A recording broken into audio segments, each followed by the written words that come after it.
Brad and Chad Show, midweek Alabama edition. Is Nick Saban's dynasty crumbling?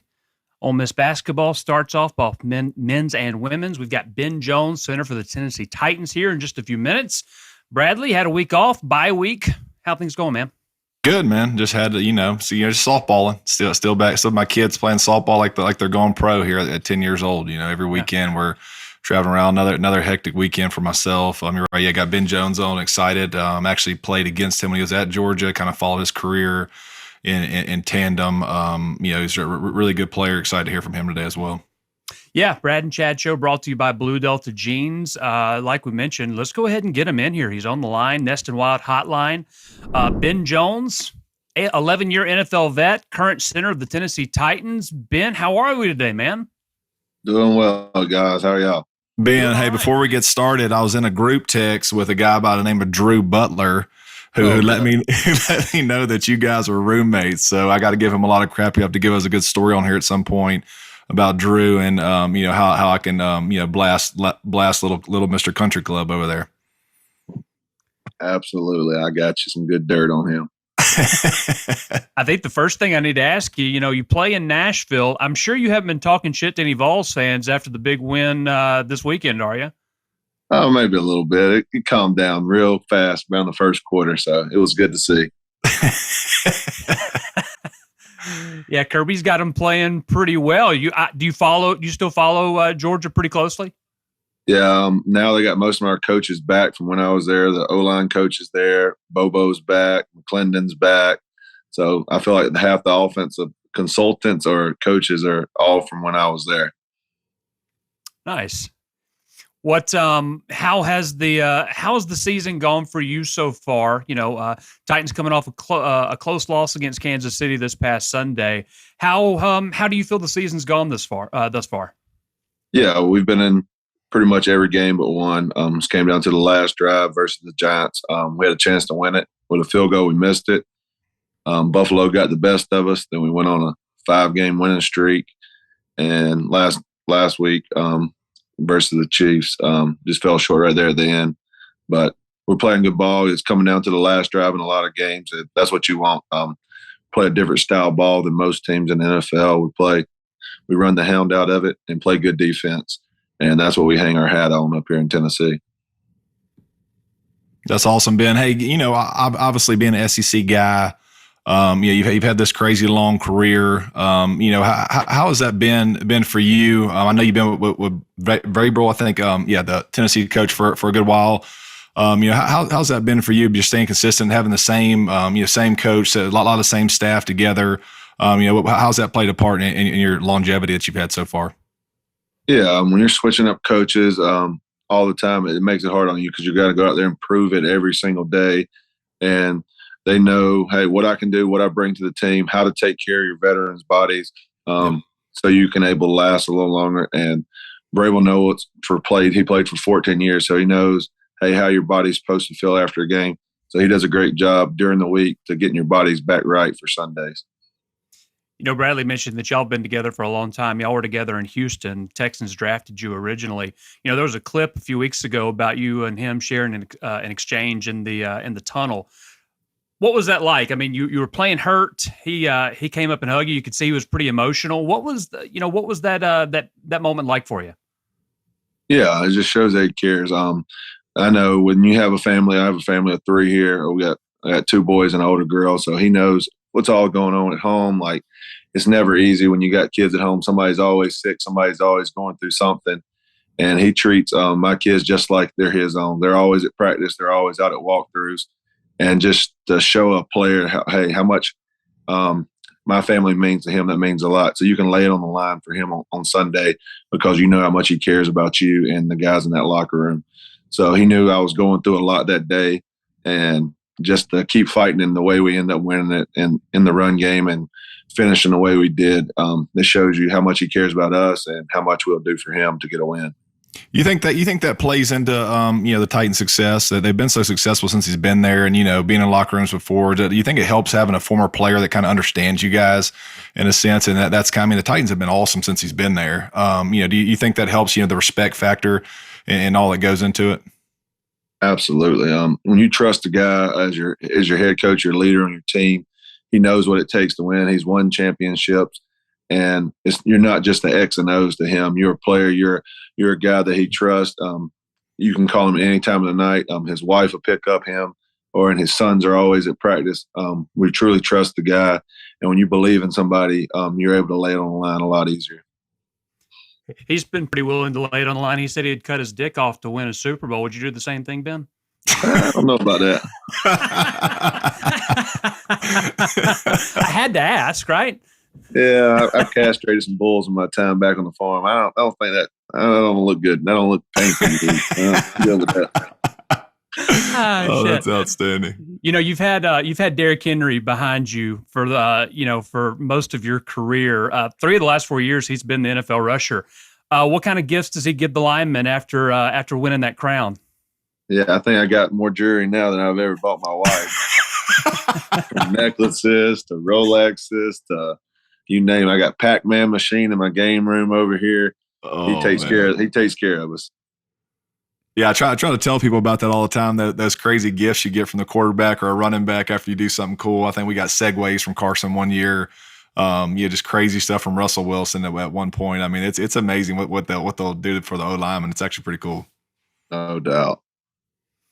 I know one of your pregame rituals is you like to walk barefoot on the field. Do you have a certain place that you like to walk more than others?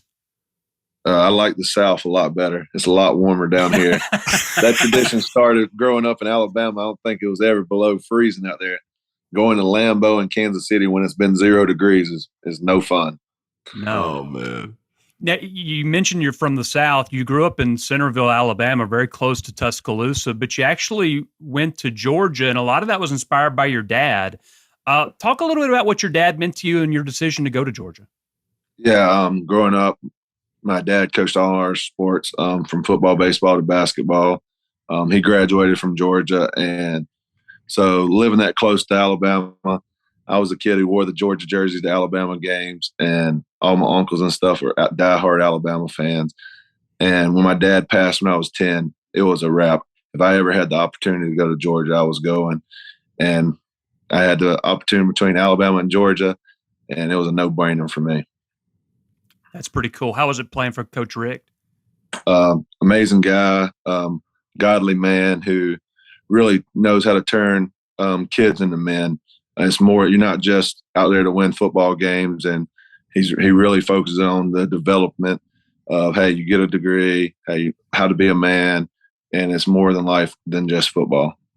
Yeah, I feel like a lot of that gets lost nowadays. Wouldn't you agree, Ben? I mean, there's some of these guys that get judged. Mark Richt, he had a great record at Georgia, was a solid coach there, but a lot of times these guys are getting judged so tightly, and they don't really value that like they used to, which I'm glad to hear that. That makes me respect them even more. But yeah, I mean, I feel like nowadays, man, I mean, that's so important, and that just gets kind of washed on the rug because it's such a money game, and all about the wins and losses. Where developing kids should be the most important thing. So I'm actually glad you said that.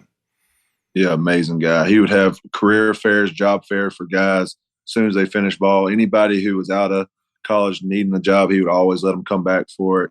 He was the first person to sit down with you when I got engaged with my wife to give us marriage advice, books and stuff like, hey, this is what a marriage is supposed to look like. It's not just one-sided. So he wants you to succeed in life. He wants you to be a good husband.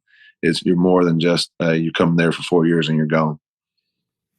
Now, Ben, you're pretty active in the community there in Nashville. You've got a foundation named after yourself, or I believe it's Underprivileged Youth. You can correct me a little bit if I'm wrong there. Talk a little bit about your foundation. Yeah, we have the Jones mission. So my wife she's the backbone in our family, and she had a calling coming out. She wanted to do ministry. She wanted to go over to Africa and do ministry work. But with my job and stuff, it kind of altered that. So I was like, hey, what can we do in our community here? What can we be on first hands? And for us, it's kids here in Nashville. We're trying to help out in any way possible, to send them to summer camps, to pay for meals for them, to pay for after-school programs. Any way we can just give a kid an opportunity, because when kids are given opportunities, I'm used to see them succeed in life, and that's all we're trying to do is just be a little boost for them. If people wanted to find out more about that, where would they be able to look? TheJonesMission.org. Perfect. Doing some good work there in Nashville. So, I do have one thing that I have to mention about offensive linemen. A lot of people don't understand how nimble you guys are. We actually found a clip last season. You busted out some gymnastics in the end zone. Patrick, can you go ahead and roll that?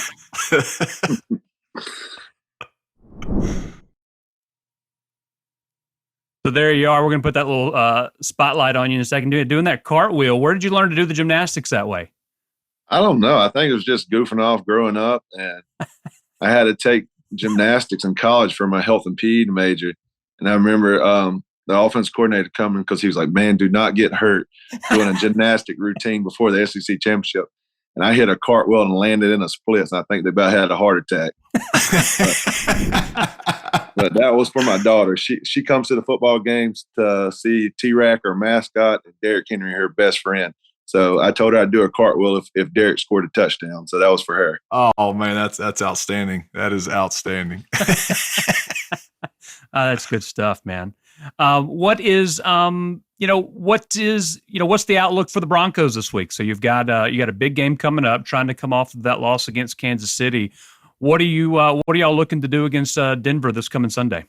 Yeah, it's just getting back on track. We're happy to be back at home in Nissan Stadium, but we just got to clean some things up and work on some details in the run game, and we got to play a full game.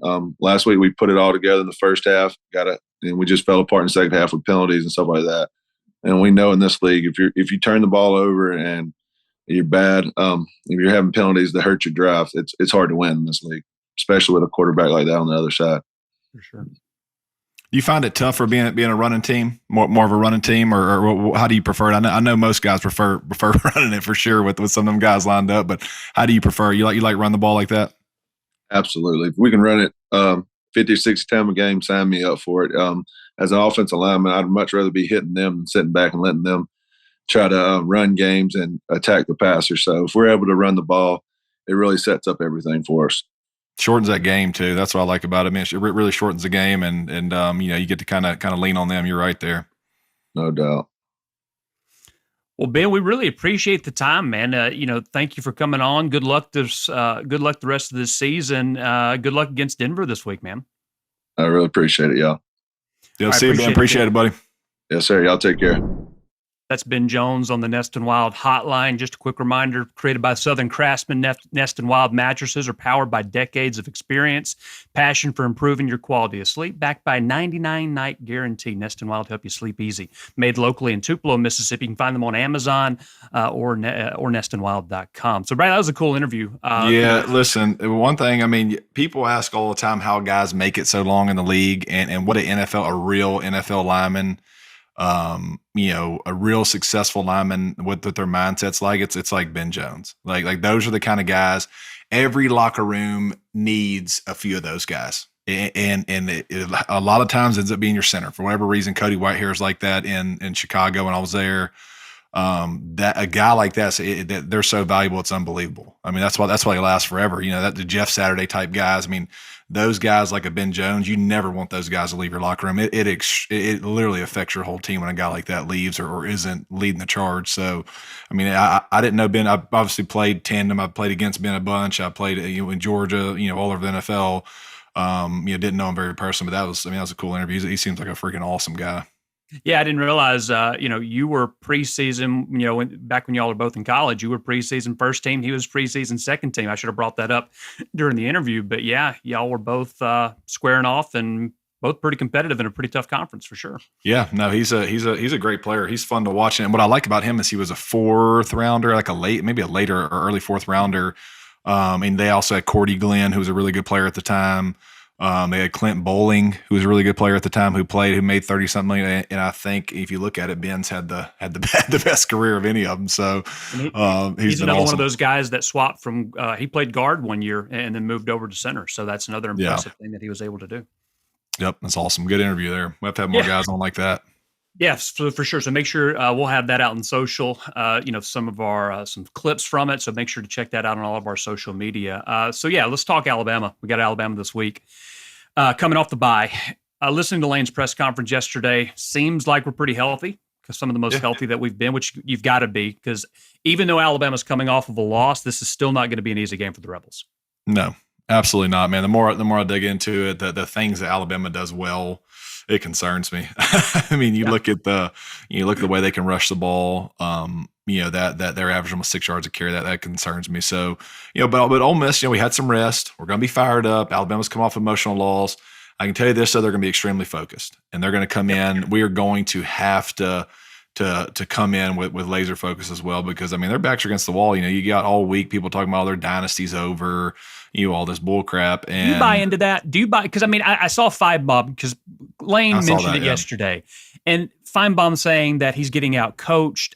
I don't believe it for a second. Nick Saban, he's not going to be. That shows the ridiculous standard that has been set for him in that program, where they lose 2 games in a season and everybody's like, well, it's over. He's going to need to retire. I don't believe that for 1 second. 2 games on the last play. Yeah. 2 games on the last play that could have went either way. Do I think the dynasty's over? I don't think so. But I will say this. People have caught up. People have caught up. Over the last couple of years is the first time I've thought, like,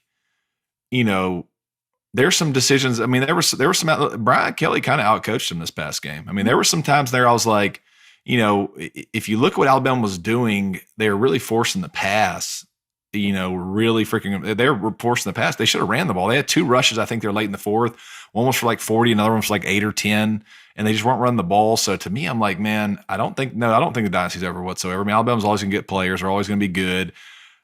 I will say this, though, like, it's not like it was at one time. It's definitely different. They really haven't been that dominant over the last couple of years. In my mind, they've been very. They could have 5 losses right now, or so they could have 4 losses right now, easy. Mm-hmm. If you look at their schedule, they just escaped Texas. So it's. I don't know if it's not over, but man, it's getting even. Let's just put it that way. It's a lot more even. I'll say this: Georgia is ahead of them, and ahead of them, pretty handily right now, and has been the last couple of years. Yeah, Georgia, just looking at the state that they're in, the literal state of Georgia, you don't have as much competition, right? You don't have an Auburn. You've got Georgia Tech, which is a private university, highly academic focused. Georgia's in great position. The one thing the vibes have been off on this Alabama team all year. They're one of the most penalized teams in the country, not just the SEC, in the country, averaging around, 78 yards in penalties. Again, that's something that you just don't see from a Nick Saban team. You see good coaching at minimum. You play good football. And then on the road, especially against Tennessee, Arkansas, and this past week against LSU, penalties crushed them. They have been so undisciplined, which is something that's going to have to repeat on Saturday, or else I don't know if Ole Miss is going to be able to win. Yeah, I saw that as well. How they're heavily penalized team. And Ole Miss, you got to play smart. You can't turn it over. You got to start there. You can't match them with penalties. They've been a very penalized team, and you got to be safe with the ball, man. I think this one is one of those games where Ole Miss is going to play perfect. They really are. I know it looks like they have 2 losses. Alabama struggled on the road versus some teams, but still, man, the things they do well are really concerning to me. So yeah, we're going to play perfect. We have to really not turn the ball over. We have to come out and put our best foot forward, because they're going to be coming after our asses this week, and there's no question there. They haven't lost back-to-back games since 2013. If I want to create any more fear in anyone's heart, they haven't lost back. That was the Iron Bowl and then the Sugar Bowl. They lost back-to-back games then, so they haven't done that since. So that's kind of scary. Hey, there's a first time for everything. Yeah, you're right. You're right. The key for me is Jackson Dart, though. Right? If you watch the Tennessee game, you watched last week. Hendon Hooker and Jaden Daniels, both quarterbacks, they were able to improvise with their legs. Will Anderson is going to be a problem. I don't care who he's playing against. I don't care how good any offensive line is. He's going to wreak havoc. And so Jackson Dart has to be able to make smart, quick decisions with his legs and his arms, because one thing that you've seen with, Bill Belichick defenses, Saban defenses, they play such good assignment defense. When things break down and you have to improvise, that's where you can take advantage. So Jackson Dart is going to have to be very good at improvising for the offense to stay on track, because they're going to try to stop the run. Well, if you go back to where we say, hey, is Nick getting out coached a little bit? Okay, so if you look in the Alabama game, I watched it closely. I want to see, kind of what the deal was with them.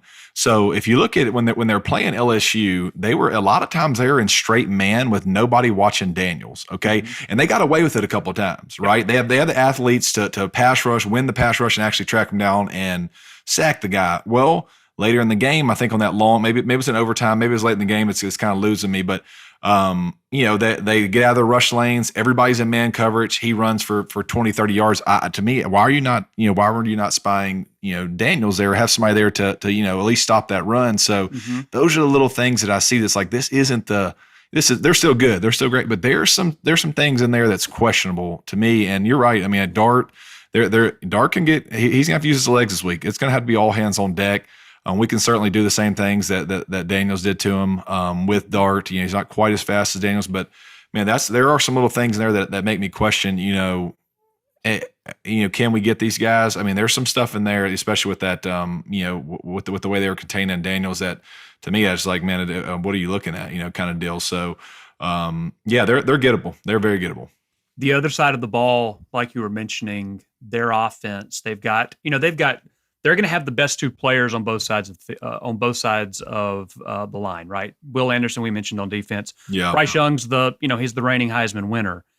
You're going to have to just accept that they're going to get their yards, right? It's a matter of holding them in the red zone, the field goals when you can, which LSU was able to do this past week, because they're going to get their yardage. They have enough weapons. They've got Bryce Young. And, even if you get pressure on them, which, Ole Miss has not done a lot of, he's a good improviser. He can make the throws. He's smart. He is a good player. So the offense is going to have to produce, because I don't know how much they're going to be able to stop the Alabama offense.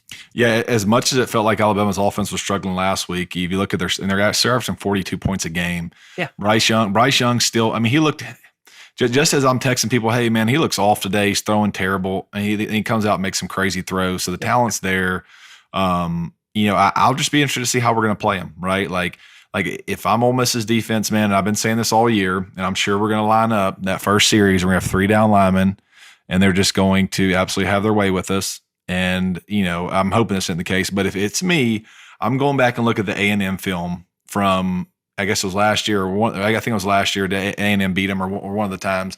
A&M pressure Bryce Young, I mean, to a point, it was unbelievable. And that's what we have to do. We have to get after this guy, hit him, make him throw. If he makes a throw on you, oh well. I mean, they don't have the receivers like they had last year. They don't. They have good ones, don't get me wrong. But you have to get after this guy and take your shot somewhere. We bend but don't break does not work versus Alabama, because they will bend you and break you. Correct. So you have to take your shot somewhere. And to me, our best bet is heating this quarterback up and trying to get, because the difference is going to be, hey, can we get a few turnovers?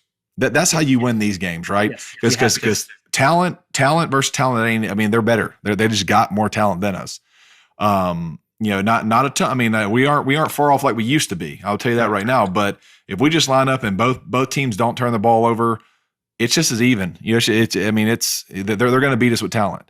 We have got to figure out a way to get 2 or 3 turnovers in this game that are going to give us a chance to win it. And even then, it's going to be a tight game. So that's my stop. My plan for this week is go after you put a target on him and go right after him all game. Yep. Yeah, it sounds cliche, because in some ways it is, but you're right. We have to have less penalties and we have to have less turnovers, or we're not going to win this game. Because as much as people like to talk about how they think that we're not getting enough credit in the rankings or whatever, we still haven't beaten anybody, right? We have not done anything to prove that we can play with Alabama so far this year. Texas A&M was a great win. Texas A&M's not good. Auburn was a great win. They're not good either, right? So we have done nothing on tape that shows that we are able to beat Alabama this season. We have the talent, but we haven't put together for 4 quarters that's going to be needed on Saturday to come through and beat Alabama. So this is going to be an exciting Saturday. I'm going to be coming into town. You and I are going to be in the Grove at the, I believe y'all call it, the Poe Catfish House or tent? The Poe's Catfish Shack. So that's our tailgate. We'll have the smoke a blaring. We'll have it'll be lit. Probably it'll be a good experience for you. I'll go ahead and warn. I'm looking forward to it. And yeah, make sure you come by and say hey to us. Like I said, both of us are going to be in the Grove. We're going to try to do a show together for the recap in the Alabama game. So yeah, it's going to be a good chance to see Oxford again and have some fun in the Grove. So I'm really looking forward to it, man. Yeah, no. What do you fly? You flying to Jackson, right? And then we're riding up, right? I'm taking a red eye in. That's how dedicated. Good. So here's going to be the fun part. So Chad has no clue that we'd have to drop our kids off in Hernando, and he has to ride in the middle of 2 car seats on the way all the way up to Hernando to drop the kids. That way we can get down to Oxford. So Chad's got about a 3-hour drive with 4 kids, and he didn't even know he signed up for that until right now on the Brad. Correct. Chad. That is an accurate statement. I was not aware of this. I may just fork out the $400 to rent a car at this point. You can blame all your farts on the kids, I guess. Well, that's true. That is one positive thing. I didn't think of it that way. So I see a silver lining. That'll work for me. But yeah, I'm really looking forward to it. It's going to be a good time. I think we're going to stay with Mr. Nick Weaver, so that should be a good time as well. Yep, no question. Okay. Did you get a chance to watch the Rebel basketball team last night? You know what? I would pop in and out. I will say this. The sky was falling after one game. Everybody was freaking out with the against the SWAC team. But hey, if you look at Ole Miss football versus Troy, I mean, we didn't look like an SEC team that first game either. So give them a little bit of time. If we're gonna give the football team the benefit of the doubt to mesh with all the transfers and the new faces, we have to be willing to let the basketball team do the same. But I will admit it was still kind of an ugly brand of basketball. First half was rough, but the second half, they picked things up, and you can't expect our opponents to shoot over 45% from 3 either. But yeah, Kermit's crew got it done. Alcorn State's a good team in the SWAC. It is still the SWAC, but they're a good team in the SWAC. They were projected to finish second, I think. So they won. They've got Florida Atlantic coming up actually on Friday at 6 o'clock. And then the women beat Kennesaw State. So Coach Yo got their season off to a 1-0 start, and they'll play Southeast Missouri State on Thursday in Oxford at 6. So it was a good start to the season for both basketball teams. Yeah, nice. I think we just got to get Ruffin back. Ruffin's got to get back in there. Yep.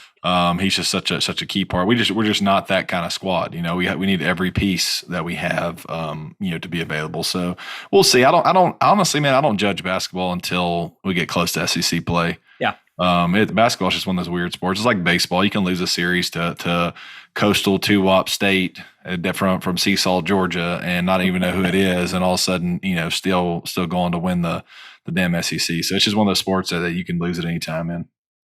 Yeah, absolutely. This is not a sprint. This is a marathon, and so I expect. I think Kermit's going to get things turned around. Now, whether or not they're a tournament team, they may be on the bubble, but I'm not ready to make the judgment just yet. I know he's on the hot seat, but I think that they need a little time to mesh because, they're dealing with a lot of new transfers. That's going to be the nature of the beast when you're dealing with the transfer portal. Yeah, people are just freaking out because it's the same old. There's still no shooters, right? Man, Ole Miss was so accustomed to having like that one Chris Warren, Marshall Henderson, Moody, just guys that can just rip it from downtown, and we just haven't had that in a while. It'd be nice if we can get back to that. Yeah, hopefully we can see some guys that are money from deep, and that would really help the prospects of the season for sure. Before we get into our picks, and I sadly mentioned those picks, but Jeff Griffin, Stevenson Griffin Group, Baird Private Wealth Management. Go to the group's website, stevensongriffingroup.bairdwealth.com. Give them a call, 662-841-1900 if you need some assistance with wealth management. So, Bradley, our picks. I think the most impressive thing about our picks this past week is I went 0-6. I did not get a single. That's impossible to do. Oh my gosh, dude. Wait, what? You went? Yeah. Yeah, I did not get a single one right. Honestly, you couldn't go 0-6 if somebody said, hey, go 0-6. I know. I was so damned and determined that Tennessee was going to win outright. That game was over in the first quarter. Yeah. I had Vanderbilt against South Carolina. I had Missouri. I'm a fool. I took Missouri. The Chad Fecta? Yeah, we can call it that. So hold on. So what, did I only go 2-4? Or what did I go? I think you went 3-3. Okay, perfect. We'll take the average. Yeah, dude. It was pretty terrible. I had A&M. It was just a disaster. I don't know how to rebound from this. I like to consider myself somewhat knowledgeable. I'm sure all of our fans would disagree just in the few episodes they've heard me talk, but I like to consider myself somewhat knowledgeable in sports. But yeah, tails between my legs right now. I am sulking. I am despondent. I am now 2 games behind you in our horrible competition that makes us look worse by the day. But guess what? We're going to do it again this week, and I am not going to make you any money, but God bless it, I am going to pick some teams, and they're probably not going to win. Inverse us. All they had to do was inverse you last week, and they're as wealthy as it comes. Yeah. I'm still not over it. But anyway, we're going to do this. We're going to do this because that's what we're dedicated to doing, and you're going to listen to it, damn it. So here we go. Georgia, Mississippi State. Georgia's in Starkville, 16.5 points. Coming off that big win against Tennessee. State tried to give it away against Auburn, but they didn't. Who do you like? Mike Leach is going to have one of those games. I hate to say it, but this will be closer than 16 points. I'm going to go Mississippi State to cover there just because they're at home. Georgia's coming off a crazy emotional game. I can see them getting this done by 14. Georgia blows them out. That's my prediction there. Georgia beats them bad. I don't think State shows up. They're going to be eating fish sandwiches and drinking lemonade, I think, is like Mike Leach said, with their fat little girlfriends. So Missouri is at Tennessee. Tennessee is trying to overcome their first loss of the season to Georgia. Tennessee is laying 21 points. That is 3 touchdowns against the Missouri Tigers. I like Tennessee in a blowout. I don't think Missouri is going to be able to hang. I think Tennessee is going to come out angry. They're going to put up points, and a bunch of them. Well, I've seen this go both ways. I've seen teams get hit in the mouth and get really antsy. They're kind of high, sky high. I think Tennessee blows them out though as well. I think Tennessee 45-0 type of blowout. Missouri's awful. I'm gonna keep saying it. Tennessee's going to cover this week. Curious line of the week. I was kind of shocked when I saw this, but LSU. They are a 3-point favorite in Fayetteville to an Arkansas team that just lost to Hugh Freeze and Liberty at home. That line stinks to high heaven, but who do you like here?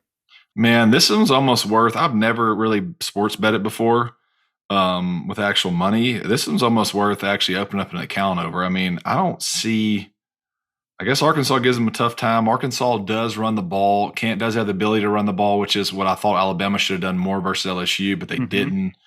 Man, I'm just taking LSU. I think LSU just flat out beats them. And I want Arkansas to win, but there's no way. There's no way that line is serious unless they know something we don't. I think they're playing the letdown angle, which is possible. Sam Pittman's got to get this thing going again. It's been a pretty disappointing season in Fayetteville. But I think Brian Kelly is a hell of a coach. Yeah. He has a really good record coming off wins where he was an underdog. LSU is going to cover this game. Unfortunately, that's not good for the Rebels, but I do think LSU covers. Okay, the stinker game of the week. Well, actually, there's a few of them. Vanderbilt at Kentucky, 17.5. Kentucky is favored in Lexington. I'm going to keep doing it until they cover one. I'm going to take Vanderbilt because I'm an idiot. Yeah, Kentucky's going to blow them out. Kentucky's going to beat them pretty good. This will be a game. They're at home. Yeah, they were trying to get to 7-3. Had a few losses in there that were tough without their quarterback. I think Kentucky rolls. It rolls big. Okay. South Carolina is in the swamp. Florida laying 8 points. Who do we like? Gamecocks, Gators. I like Gators. I like Gators here. I think they, that they had a nice little win. They went to College Station. Got to 5-4. This will be a game where they can come out. South Carolina's just not very good. They're weird. They play oddball. I mean, they were tight with Vandy. I think Florida beats them by a couple of touchdowns. It's an ugly game. I don't think either team is very good. I think 8 points is too many. I'll take South Carolina to cover. Before we get to our game, A&M is on the Plains. Surprising to see Auburn's actually a favorite to somebody. They're a 2-point favorite to Texas A&M. I'm going to take Texas A&M. Auburn has lost another offensive lineman for the season. Jimbo can't lose this game. This is one that he's got to win, and I think they're going to pull it out. They should be over the flu. You would think Weigman's going to be back. I'll take the Aggies on the Plains. Yeah, I'm going Aggies as well. I just think Aggies are a better team. I also can see a scenario where Auburn plays inspired because they're at home. and they got a whole new coach. They played good last week. Yeah, they played well for California. But A&M's just better. I mean, A&M's lost some close games that they could have went either way. So, yeah, give me A&M. All right, big one, 2:30 game, CBS. Ole Miss hosting Alabama. Last I looked, 11.5-point favorite are the Tide to the Rebels. I don't think either one of us feel great about this game. Where do you look at it from a spread perspective? Spread perspective, I mean, I think they're spot on. I hate as the first game I pick against the Rebs, but I just think Alabama. Look at them historically; they coming off a loss. They're tough. The only thing that makes me worried about this one is their strengths really expose our weakness, and we're just I don't know. I don't see how we slow them down. I really don't. And I like to see us come out there and play like we did versus A&M last year, where we just have this random, really good defensive performance. But man, Alabama's going to be hungry. They're trying to salvage, something. I think the Rebs lose by about 10. So I'm going to take the Rebs to cover, but I think it's tight, and then we end up losing at the end. Is my thought, and I hope not. I hope I'm wrong, but just from a pick sake, I got to be fair, and I think that's just a likely scenario. Yeah, I'm on the same page. I was thinking 10 in my head. I do think the Rebels cover, but I don't think that they're going to be able to get enough stops against the Alabama offense, unfortunately. So I hope I'm wrong. Hell, I've been wrong plenty enough this season, so what's one more game? But I hope I'm really wrong on this one, but I'm going to take the Tide with you there. So yeah, send all of your hate comments out. We're not true believers, but we're just going to give it to you honest here. I don't see it, but then again, I didn't see it a few years ago when we beat them in Tuscaloosa. I didn't see that when we beat them in 2014 in Oxford either. So that's just probably the Alabama Kool-Aid that's been dumped on me for the last 10 plus years that Nick Saban has been there. I just can't see a good path. There is a path, but I don't know if it's a path. Yeah, we're just going to have to play perfect, right? And the thing that I keep seeing in my head is we played one solid football team. We lost by 25. Right. I mean, prove me wrong. Exactly. I only can go off what I see. Our best wins are versus Kentucky, Auburn, and Texas A&M. Those are all teams that are. Kentucky could have went either way. They're at the end. Yep. So to say we're right here at Alabama's level, we're just not. I mean, we're still a young football team. I just don't think we're there yet, Alabama type level. But that doesn't mean we don't have the talent to come out there and beat them while they're down either. Now, that can happen, but it's not going to be. I mean, it's going to be one or two ways. We're either going to beat them close or they're going to beat our ass. I mean, we're going to have to play good ball here, and I'm hoping we do. I mean, I'm going to be there going crazy myself. I'm sure I'm going to be having a halfway heart attack by the second quarter, but. This will be fun, and I don't know if you ever sat at a game with me before. I'm very very mad the whole game. No matter the result. I don't even know if I have a ticket. I just forgot about that. I don't know if I have a ticket. Do you have a ticket for me? Yeah, baby, we got you. Okay, good. I sure enough forgot to even ask.